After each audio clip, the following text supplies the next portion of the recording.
No other company represents simultaneously what is great and what is wrong with the American knife industry as does Microtech. In today's video, we will cover a couple of new additions to my manual Microtech collection. We will look at the knives in some detail, and I plan to circle back to the hardness test, this time using my industry standard Rockwell benchtop tester. I will not be making a recommendation on whether or not you should buy a Microtech manual knife. You're probably watching it because you already made this decision. I will be making a recommendation on when. When the MSI first came out, that was my first RAM-LOK experience, and it didn't go well for me because as I was filming the video, I purchased it in August of 2023. You can see the date here. I immediately wanted to test it, and when I did a spine whack, it unlocked and struck me right here. The RAM-LOK had that issue, which was then verified by several YouTubers. They did tend to unlock, and I made a couple of videos about it. And so the purpose of this video is not only to show you the differences between the production standard versions and signature versions of the Amphibian and the MSI, but also to put the whole unlocking story to bed. I found out that starting April of 2024, Microtech made some upgrades and changes to their design, and that included a complete revamp of the RAM-LOK. And to do this, I will use this standard production Amphibian and compare it to the Signature Series version. Here's the manufacturing date for the production knife, 10/23, so October 23, and the Signature version that was fabricated in August of 2025 has the updated RAM-LOK, so I will be able to show you the differences side by side. And the reason this video is needed to be published is because outwardly these two locks look identical, even though the differences in their design are quite immense. And Microtech is not on a moral high ground here because they made this upgrade silent. So there are still knives being sold out there with the flawed RAM-LOK. Somebody asked me if I tried sending my MSI back to Microtech. Unfortunately, I was so eager to create a video about how to improve it, I modified it so I can no longer send it and demand some warranty coverage. So how do you know if you have the flawed early release Amphibian or MSI or Stitch? The date on the clip. If the date is predating April 2024, you're very likely to have the flawed lock. So of course, somebody who is unscrupulous could buy a new version and then swap out the pocket clips and then return the older version back to the vendor. That can happen and has happened. Here's how you can tell for sure. So when you pull back on the ram head and unlock the knife, there are two ways to tell. You can look through the opening in the frame where the RAM-LOK rides, or at the back of the blade. And as you can see, there's like a circular cut on the tail of this blade. You can look through the cutout where the ram head is riding. Let me zoom in here real quick. And you can see it right there as a point, kind of rounded off point at the very back of the blade. I'm almost certain, and that's the only reasonable explanation for designing it this way, they were trying to eliminate the lock stick. And so they created a single line of contact between the blade and the ram. Let's look at the new one here. You will see that the ramp on the blade is completely flat. The actual locking ramp on the older style lock was on the ram head right here. Next, I will take the blades out of the frames to do the hardness test, and I will show you the differences in greater detail. So here's a Gen 1 blade. Here's a Gen 2 blade. You can see that machining pattern here is completely different. It rises up, basically a radial cut that rises up to a tip here, where it's completely flat on this blade.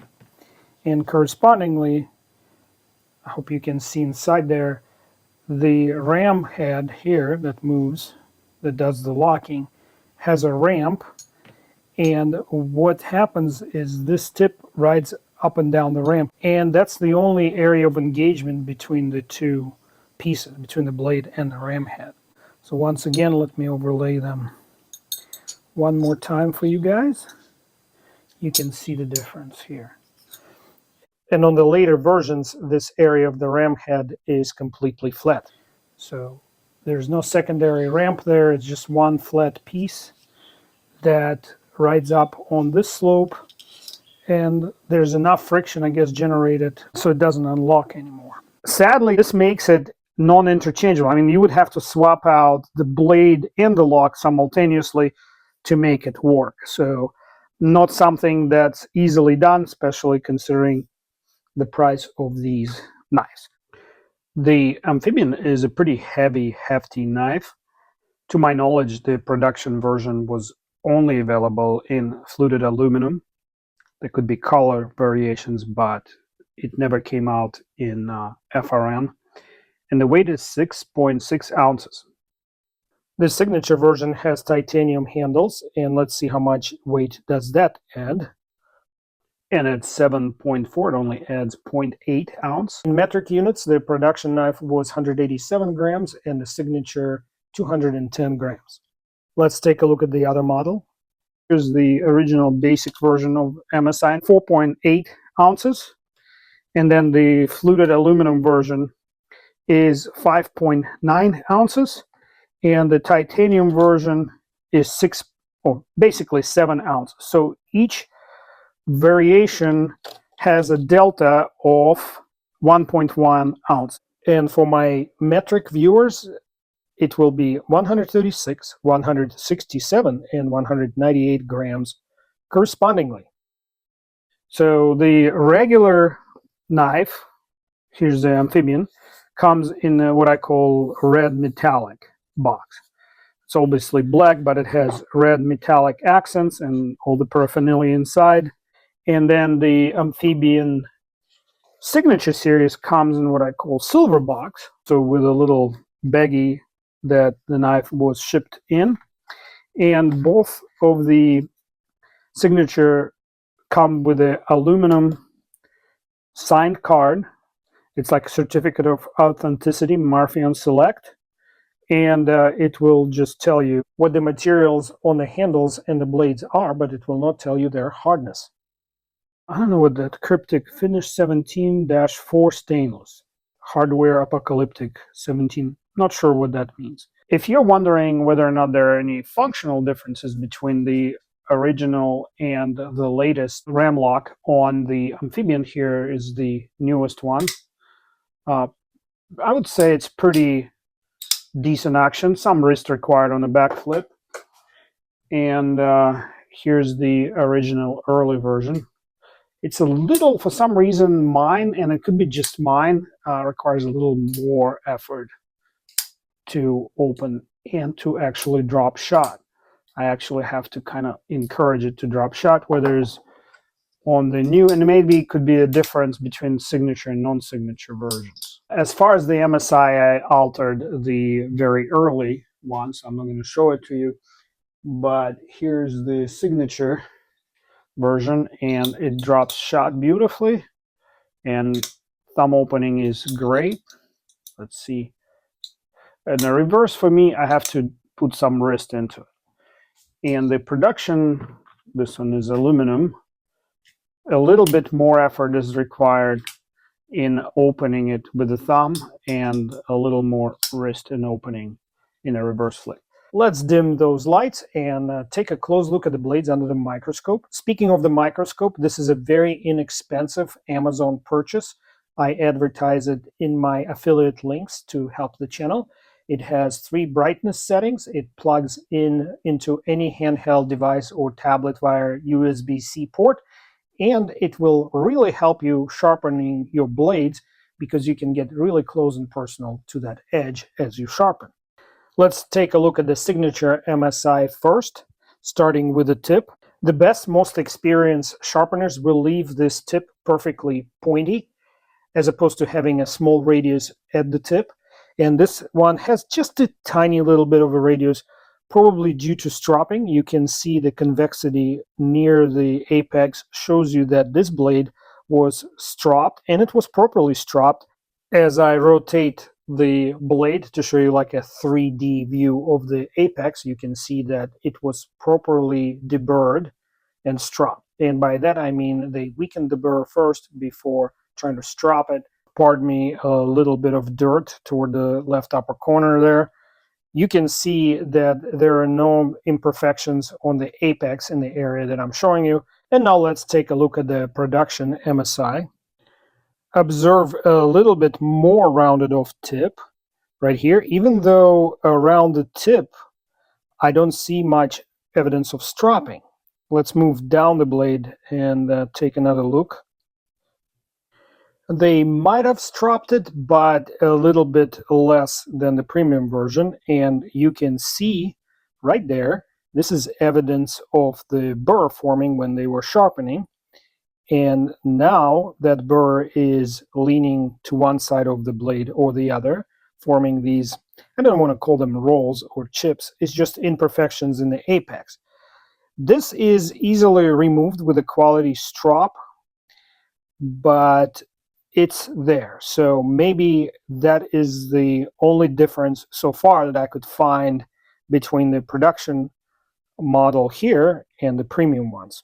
And this bright white line along the apex is actually the burr rolled over, and it can alternate from one side of the apex to another. And here's the Signature Series Amphibian. Beautiful tip here, very well formed, almost no radius at the tip, not very much stropped either. Let's take a closer look at the edge itself. I don't know, to me it looks like it was stropped less, and I don't think they put as much effort in weakening the burr as on the Signature MSI. I don't know why. This knife is actually a little more expensive. Let's look at it in three-dimensional, pseudo three-dimensional. Yes, I do see a little bit of burr, less than on the production MSI, but more than on the Signature MSI, if you keep track of this. So to help my channel, I also promote this Ukrainian brand of strops. It's called the Beavercraft. And I treated the leather with a leather conditioner first on the rough side, and then added a 1.5 micron or 1500 paste, diamond paste. Here, let me show you which paste. It's called Tech Diamond Tools, made in USA, and it comes in different grit sizes. And this specific set has 1500, 3000, and 5000 grit. I'll provide links to all of the above in the description. And because it's a recurve blade, some people think you need to do something differently, but you really don't. You just strop it like you would normally strop, and let the leather at the edge of the strop take care of the curve there. Leather has enough flexibility in it to take care of all this. So somebody in the comments said this is honing when I have a compound. I don't know. I don't want to get into the terminology wars. But yes, I'm removing a small amount of metal when I'm using a compound. The paste is very reasonably priced, and it lasts a very long time on the strop. You don't need to actually reapply it every time. The strop itself will tell you when it's time, actually. And my rule number one about stropping, there are no rules on stropping. Whatever works for you works. So I appreciate everybody's comments, but you know, to be honest with you, telling people how to strop is not something anyone should be engaging in. The only rule I impart on people is that there are no rules in stropping. So I'm using, I don't know if you guys know, but this is a lighter fluid, and it's actually naphtha, and natural mineral substance, and it wipes the blade clean. Let's see if we got anywhere with that stropping.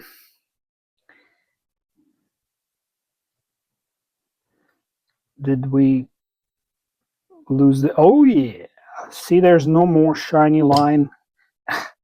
Sorry, no dextrous today. The shininess is gone. Same light conditions, basically the same spot. Let me see this. Come on. There you go. Maybe a little bit more is required, but right now it's going to be crazy sharp. It's going to cut through paper towel, I guarantee you that. As it catches on my Band-Aid.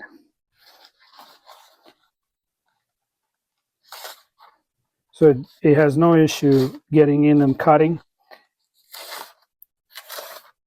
How does my edge compare? How does my edge that CBRX put on? Yeah, there you go. That's what we're looking for. So potentially I'll be looking, yeah, there you go. And to put that edge on, I use XARILK fixed angle sharpener, which I also really like, and I am going to link in the description. I've been using this knife moderately since sharpening, so you will see it's not perfect this time, but it is better than anything you will get from a factory. Well, it looks like it needs a little touch up with a strop right here, but it's a topic for a different video. Right now, I'm sure we're all eager to find out the hardness of these blades. To start the hardness test, I first validate the calibration of my Rockwell tester using this serialized calibration block, which was independently certified at 62 HRC. My device repeatably measures plus or minus 0.2 HRC. So we'll validate that and test the blades on 2 MSIs, production and signature, as well as 2 Amphibians, production and signature. 62.2, I'm in calibration. And here I'm going to deviate from my typical routine.